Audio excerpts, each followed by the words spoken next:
Hello दोस्तों, मैं अंकित सिंह आप सभी लोगों का विजडम हब स्टडी पर स्वागत करता हूं इस वीडियो सीरीज़ में, जिसमें हम देखते हैं UPSC 2020 current affair prelims fact. दोस्तों, ये वीडियो आप लोगों को प्रतिदिन शाम को 7 बजे से 7:30 बजे के मध्य हमारे यूट्यूब चैनल पर अपलोड कर दिया जाता है। आप यहां से आकर के देख सकते हैं। यदि आप लोगों ने हमारे चैनल को सब्सक्राइब नहीं किया है तो सब्सक्राइब कर लीजिए, ताकि जब भी वीडियो अपलोड करें आप लोगों के पास नोटिफिकेशन आ जाएँ।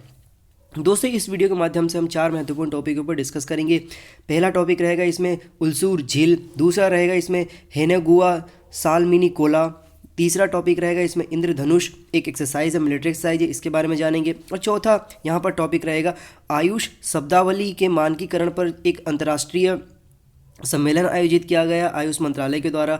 तो इसमें क्या क्या ऐसी बातें सामने आई है जो कि हमारे एग्ज़ाम के लिए फ़ायदेमंद हो सकती है या महत्वपूर्ण हो सकती हैं। तो इन सारे विषयों पर हम चर्चा करेंगे एक एक करके। तो चलिए हम स्टार्ट करते हैं। तो पहला इसमें जो टॉपिक है वो है उल्सूर झील। तो इसको हम पहले समझते हैं। तो देखिए, राष्ट्रीय हरित अधिकरण, जिसे हम नेशनल ग्रीन ट्रिब्यूनल बोलते हैं, एनजीटी की दक्षिणी पीठ ने बेंगलुरु की जो उल्सूर झील है, लेक है और आसपास के जो क्षेत्र है उसके पानी का नमूना लिया और नमूने को जांच करने के लिए एक संयुक्त समिति के गठन का निर्देश दिया है। ये सब क्यों हो रहा है? तो देखिए, इसको समझना होगा कि जो समिति बनाई जाएगी, समिति का स्ट्रक्चर किस प्रकार से होगा। तो इस समिति में बेंगलुरु शहर के डिप्टी कमिश्नर होंगे, केंद्रीय प्रदूषण नियंत्रण बोर्ड के क्षेत्रीय कार्यालय एवं कर्नाटक राज्य प्रदूषण नियंत्रण बोर्ड के एक वरिष्ठ वैज्ञानिक होंगे, बृहट जो बेंगलुरु महानगर पालिका के कमिश्नर इत्यादि लोग इसमें शामिल होंगे।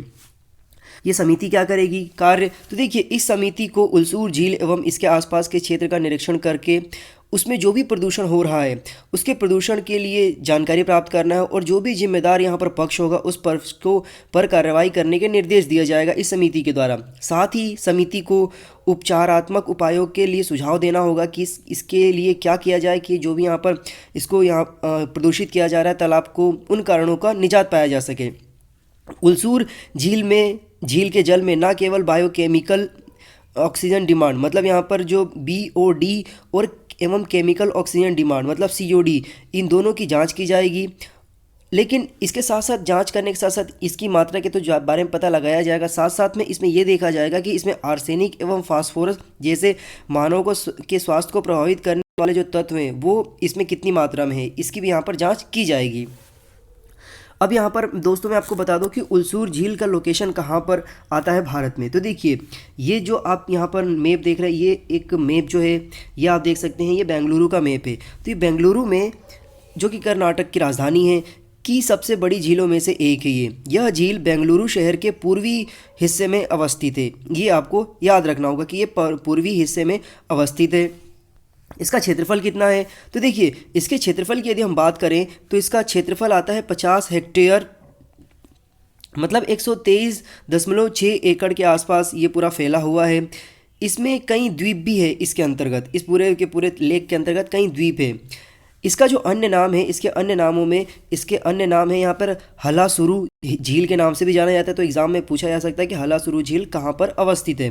तो ये बेंगलोर में है।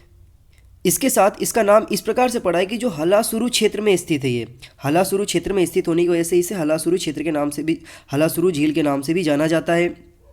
इस झील को केम्पेगौड़ा ने बनवाया था। केम्पेगौड़ा विजयनगर साम्राज्य, जो कि 1336 से लेकर के 1646 ईस्वी तक रहा था, के सामंत थे और भारतीय राज्य कर्नाटक की राजधानी बेंगलुरु शहर की स्थापना केम्पेगौड़ा के ने वर्ष 1537 में किया था। और जो यहाँ पर बेंगलुरु में जो यहाँ देखेंगे आपकी जो एयरपोर्ट है, इंटरनेशनल एयरपोर्ट, उसका नाम भी केम्पेगौड़ा इंटरनेशनल हवाई अड्डा है। ये भी आप देख सकते हैं उसका जो नाम है।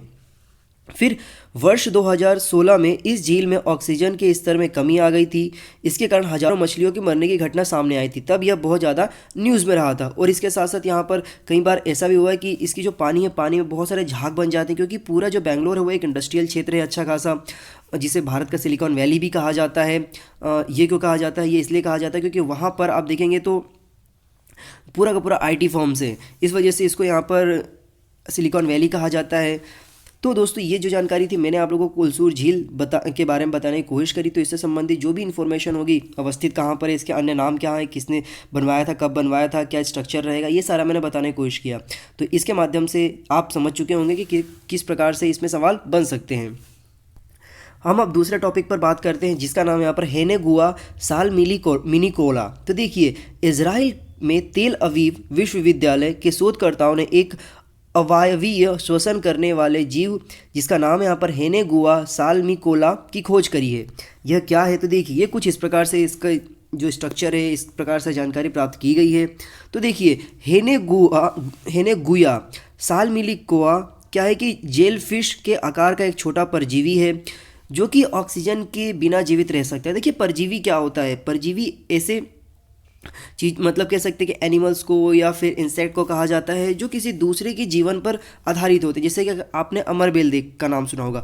अमरबेल क्या करता है कि वह किसी पेड़ पर जाकर मतलब उसका जो टहनियाँ होती है वो किसी पेड़ पर उगती है, तो वो उस पेड़ से सारी की सारी जो भी उसके लिए न्यूट्रिएंट्स है वो उससे प्राप्त करता है। तो ये कुछ जो हेनेगुआ साल्मिनिकोला जेलीफिश है, ये कुछ इस प्रकार से है। यह परजीवी सॉल्मन मछली के अंदर पाया जाता है तथा यह अवायवीय श्वसन पर निर्भर रहते हैं। इस परजीवी में माइटोकॉन्ड्रिया नहीं पाया जाता। देखिए, माइटोकॉन्ड्रिया क्या होता है? माइटोकॉन्ड्रिया को ऐसे एनर्जी का पैकेट कहा जाता है किसी भी मतलब व्यक्ति में, मतलब व्यक्ति क्या किसी भी पदार्थ में, क्योंकि माइटोकॉन्ड्रिया की वजह से ही उसे एनर्जी प्राप्त होती है। तो यह इसमें नहीं पाया जाता है।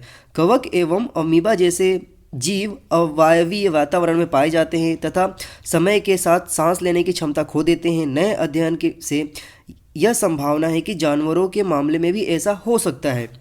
तो इस परजीवी की खोज ने जीव जगत के जो विज्ञान है, विज्ञान की जो अवधारणा है उसको चुनौती दी है, क्योंकि सभी जीव वायवीय श्वसन करते हैं, मतलब वो ऑक्सीजन को लेते हैं और कार्बन डाइऑक्साइड को छोड़ देते हैं, क्योंकि ये ऐसा नहीं करता है। तो ये जो बायोलॉजी है, मतलब जो जीव विज्ञान है, उसके बारे में शोध करने के लिए इसने एक खुला रास्ता छोड़ दिया है। चलिए, अब हम बात करते हैं हमारा आज का तीसरा टॉपिक जो कि इंद्रधनुष एक्सरसाइज के बारे में होगा। देखिए, 24 फरवरी 2020 को भारतीय वायुसेना और ब्रिटिश रॉयल एयरफोर्स, मतलब ये पूरा का पूरा दो देशों के एयरफोर्स का एक्सरसाइज है जिसमें भारतीय वायुसेना और ब्रिटेन की यहाँ पर ब्रिटिश रॉयल एयरफोर्स के मध्य संयुक्त रूप से उत्तर प्रदेश के हिंडन वायु सेना स्टेशन पर इंद्रधनुष युद्धाभ्यास के 5वें संस्करण की शुरुआत की गई। तो देखिए, उसका कुछ जो लोगो है कुछ इस प्रकार से है। तो इसमें सहभागी देश, जैसे मैंने बताया आपको कि भारत और ब्रिटेन की वायुसेना ने इसमें पार्टिसिपेट किया। तो क्या क्या बातें सामने आई है? तो देखिए, युद्धाभ्यास इस संस्करण में base defence and force protections पर जोर दिया जाता है। यह युद्धाभ्यास भारतीय वायुसेना और रॉयल एयरफोर्स के ने अपने अपने देशों के प्रतिष्ठानों की आतंकी खतरों से निपटने के हेतु ये दोनों एक्सरसाइज किया है।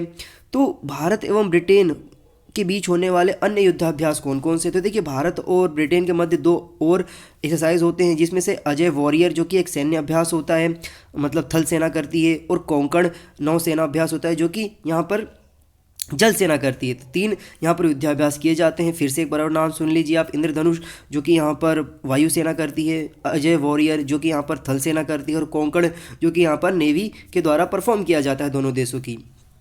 अब हम बात करते हैं आज के चौथे टॉपिक और अंतिम टॉपिक की। तो देखिए, आयुष शब्दावली के मानकीकरण पर अंतर्राष्ट्रीय सम्मेलन आयोजित किया गया। तो यह क्या था? तो देखिए, यूनानी, यहाँ पर आयुष का जो पूरा नाम है यहाँ पर देखेंगे आप तो आयुर्वेद, यूनानी सिद्धा चिकित्सा पद्धति एवं शब्दावली के मानकीकरण पर 2 दिवसीय एक संगोष्ठी का आयोजन किया गया था, जो संगोष्ठी अंतर्राष्ट्रीय लेवल की थी। मतलब यह एक अंतर्राष्ट्रीय सम्मेलन था जिसका आयोजन 26 फरवरी 2020 को नई दिल्ली में कंप्लीट हुआ, मतलब वहाँ पर संपन्न हुआ।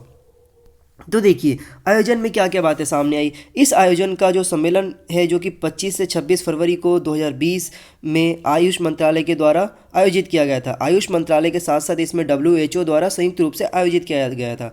तो भारत सरकार का आयुष मंत्रालय था, और विश्व स्तर की बात करें तो यहाँ पर विश्व स्वास्थ्य संगठन मतलब वर्ल्ड हेल्थ ऑर्गेनाइजेशन दोनों ने मिलकर के आयोजन किया था। सम्मेलन में कौन कौन से देश शामिल हुए थे? तो इस सम्मेलन में पारंपरिक चिकित्सा मतलब जो ट्रेडिशनल मेडिसिन है को महत्व देने वाले Sri Lanka, Mauritius, Serbia, Curacao, Cuba, Myanmar, Equatorial Guinea, Qatar, Ghana, Bhutan, Uzbekistan, Bharat, Switzerland, Iran, Jamaica और जापान सहित कुल मिलाकर के 16 देशों ने इसमें भाग लिया था। तो क्या क्या बातें सामने आई? तो देखिए, यह जो अभी तक जो सम्मेलन था अब तक के सभी महाद्वीपों को कवर करने वाली व्यापक स्तर की भागीदारी के संदर्भ में पारंपरिक चिकित्सा के निदान एवं शब्दावली के मानकीकरण के लिए समर्पित सबसे प्रमुख अंतर्राष्ट्रीय पहलों में से एक रहा है ये। इस सम्मेलन में सभी देशों एवं पारंपरिक चिकित्सा निदान डेटा के संग्रह और वर्गीकरण पर नई दिल्ली घोषणा को अपनाया गया है। तो देखिए यहाँ पर जो न्यू दिल्ली डिक्लेरेशन और collection and classification of traditional medicine, जिसे TM डायग्नोसिस डाटा के नाम से जाना जाता है, को यहाँ पर अपनाया गया है। तो ये आपको याद रखना होगा, ये वाला बिंदु बहुत ही महत्वपूर्ण है। फिर इस दिल्ली घोषणा में स्वास्थ्य देखभाल के एक महत्वपूर्ण क्षेत्र के रूप में पारंपरिक चिकित्सा के लिए देश को प्रतिबद्ध करने पर जोर दिया गया। इस सम्मेलन में आयुर्वेद, यूनानी एवं सिद्धा जैसी पारंपरिक चिकित्सा पद्धतियों को भविष्य में विश्व स्वास्थ्य संगठन के अंतर्राष्ट्रीय वर्गीकरण में शामिल करने का भी लक्ष्य रखा गया है। तो ये इसका महत्वपूर्ण फैक्ट थे जो कि मैंने दोस्तों आप लोगों के बारे में बताने की कोशिश करी है। इन्हीं चारों जो टॉपिक्स थे इनसे संबंधित मैं आप लोगों से 4 सवाल पूछूंगा, जिसका जवाब आप लोगों को देना है। पहला सवाल ये है कि उल्सूर झील किसके द्वारा और कब बनवाया गया था, इसके अन्य नाम बताइए। दूसरा सवाल यहाँ पर हिनेगुआ सालमिनिकोला जो एक परजीवी की जानकारी प्राप्त की गई है, यह किस विश्वविद्यालय ने इसके बारे में जानकारी एकत्रित किया है। तीसरा जो प्रश्न रहेगा वो बताना है कि भारत और यूनाइटेड किंगडम इंग्लैंड के बीच में 3 कौन कौन से एक्सरसाइज होते हैं, उनके परफॉर्म करने वाले जो कह सकते हैं कि विभाग है भारतीय सेना के, उनके नाम भी लिखना है आपको कि नेवी कौन सी करती है, एयरफोर्स कौन सी करती है और इसके साथ साथ थल सेना कौन सा करता है। फिर चौथा बताना है आपको आयुष मंत्रालय के साथ मिलकर के किस संस्था ने यहाँ पर आयुष शब्दावली के मानकीकरण पर अंतर्राष्ट्रीय सम्मेलन का आयोजन किया था और इसमें कितने देशों ने पार्टिसिपेट किया था, ये आप लोगों को बताना है। इन सारे सवालों के जवाब आप मुझे कमेंट सेक्शन में देने की कोशिश करिएगा ताकि मुझे पता चल सके कि आप लोग कितना केयरफुल तरीके से सुन रहे हैं। दोस्तों यदि आप हमारे इस वीडियो को YouTube पर देख रहे हैं तो हमारे चैनल को सब्सक्राइब करिए, फॉलो करिए और बेल आइकन बटन दबा दीजिए ताकि जब भी हम वीडियो अपलोड करें आप लोगों के पास नोटिफिकेशन आ जाए। यदि आप हमारे इस वीडियो को फेसबुक पर देख रहे हैं तो फेसबुक पर भी आप हमारे जो पेज है उसे लाइक करिए और वहाँ पर जो लिंक दिया रहेगा उसके माध्यम से YouTube पर जाइए और वहाँ पर चैनल को सब्सक्राइब करिए और बेल आइकन बटन दबा दीजिए ताकि आपको जब भी हम एक वीडियो अपलोड करें आपके पास नोटिफिकेशन आ जाए। यदि आप इस पूरे वीडियोस के PDF प्राप्त करना चाहते हैं तो आप हमारे जब हम स्टडी चैनल को टेलीग्राम पर जाकर के ज्वाइन करिए, वहाँ पे आपको सारे के सारे वीडियोस की जो PDF है वो मिल जाया करेगी और दिन भर के जो न्यूज़पेपर्स होते हैं वो भी आपको मिलता है और जो अच्छे कंटेंट होते हैं उनको मैं वहाँ पर डालता हूँ, तो आप यहाँ से जाके PDF डाउनलोड कर सकते हैं। इसके अतिरिक्त और भी ज़्यादा आप जानकारी प्राप्त करना चाहते हैं वीडियो के माध्यम से तो आप मुझे अनअकैडमी पर फॉलो कर सकते हैं, जहाँ पर मेरे द्वारा डिज़ाइन किए हुए 29 कोर्सेस है और वहाँ पर 300 से ज़्यादा वीडियोस है, तो वह भी आपको बहुत ज़्यादा महत्वपूर्ण साबित होगी आपके प्रिपरेशन में। ये जो लिंक दिए हुए फेसबुक के किसी अनअकैडमी के नाम से आप सर्च करेंगे तो आपको वहाँ पर सारे PDFs के लिए जो कह सकते हैं कि लिंक रहेंगे वो मिल जाया करेंगे। आपको दिन भर में जो भी करंट अफेयर अच्छे होते हैं, इन्फॉर्मेशन होती है वो आपको अच्छे नोट्स के फॉर्म में मिल जाया करेगा। तो हमारे पेज को लाइक करिए अंकित सिंह अनअकैडमी के नाम से। और दोस्तों ये जो UPSC 2020 प्रीलिम्स की जो फैक्ट सीरीज है ये प्रतिदिन शाम को 7 से 7:30 बजे के बीच में आपको हमारे विजडम हब YouTube चैनल पर मिल जाया करेगा, तो आप यहाँ पर फॉलो करिए और दोस्तों के साथ शेयर करिए। यदि आपको किसी प्रकार कोई डाउट होता है तो आप हमें कमेंट सेक्शन में पूछिए, हम कोशिश करेंगे 24 घंटे के अंतर्गत आपको रिप्लाई देने की कोशिश करें। तो मिलेंगे फिर से एक नई जानकारी के साथ, एक नई ऊर्जा के साथ। Have a good day. जय हिंद, जय भारत।